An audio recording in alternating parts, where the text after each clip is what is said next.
Hey y'all, welcome back. Another episode of New Life Furniture. We got another one. I feel like DJ Khalid. I got another one. So these ones are what we call a holy grail, okay? If you understand the design style that you want and you can find some that are already halfway there, man, the job's so easy. So check this out. You know, lately we've been doing a lot of those chocolate top, white bottoms, distressed.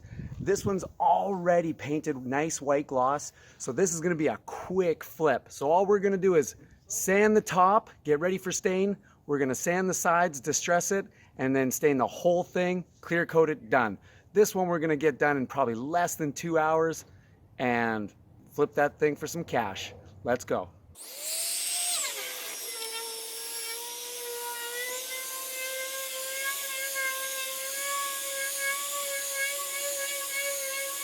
Okay, so another situation you guys may have is little spots on your table where obviously someone's giving it away for free. Here we had some pieces of duct tape or some sort of glue. Not a big deal.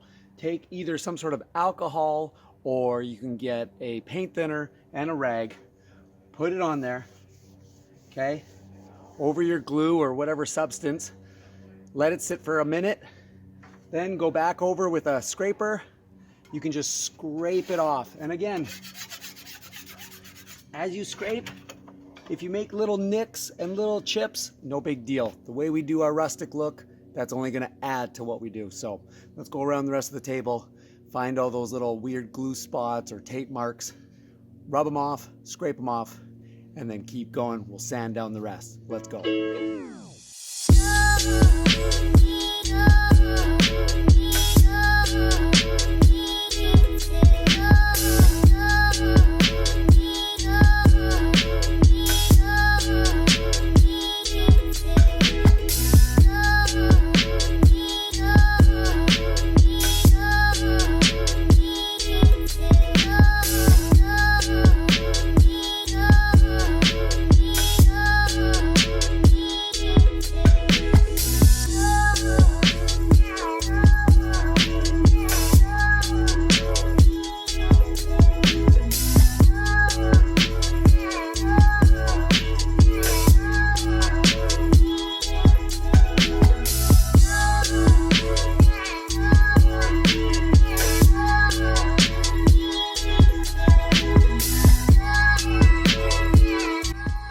Okay everyone, so we got all the sanding done here. You can see we got all the distress little marks that you want to pre-make.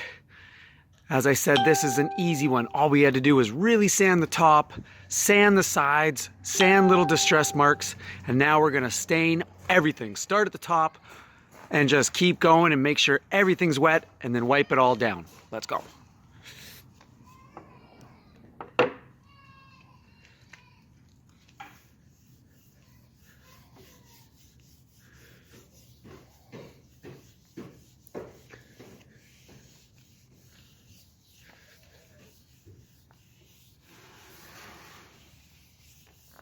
Really spread it out. It's okay, birdie.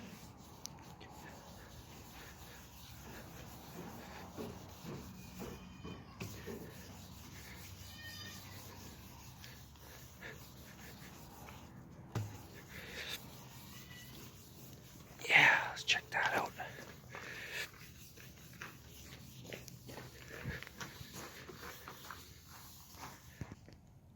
So as I said, y'all, we rubbed it over everything. We're gonna let that soak in a little bit longer, but you can see I rubbed it over all the base. So this is what we do. As I said, take your rag and we're just gonna rub it off as much as you can.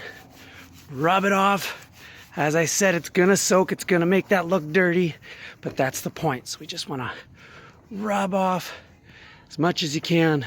The more you rub, the more it comes off. Less dirty, rustic it looks, right? But it depends on what look you want to have. You want more rustic, leave it on. Less rustic, wipe it off.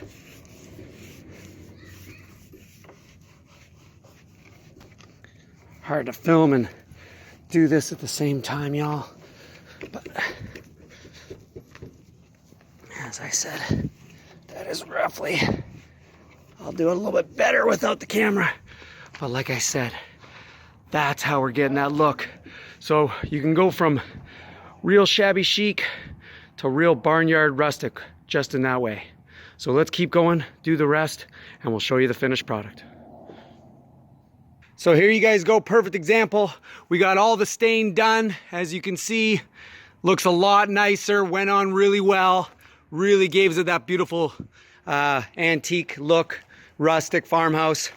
Now the top, as you see what's happening, we put down all the stain, let it sit for a while, but as I'm wiping it off, you can see that it's just not absorbing. Even after all that time we put into sanding it with that real heavy grit, 60 grit sandpaper, you'll come across this as well. Just means you didn't go down deep enough and put enough time into it. So unfortunately for us, I gotta wipe all this down, and we're gonna have to re-sand the top with maybe a belt sander or put more time into it because we didn't get down deep enough even though we thought we did. So such is life. Let's keep going. Wipe it down, re-sand the top, and let's go. Okay everyone, so we had to do a little bit of a change here. As I said, I took out almost all of these tables. I'm gonna redo the tops. I'm just not getting that rustic look I want. So I took the 60 grit sandpaper, took about an extra hour, hour and a half, and just hit these tables with the sand orbital spinner. And now we're just gonna quickly stain them and get them back to where we wanna go. Sometimes that's the way it works. You finish your project, you see what it is, and you gotta go back and do it again. Such is life, you learn. Let's do it.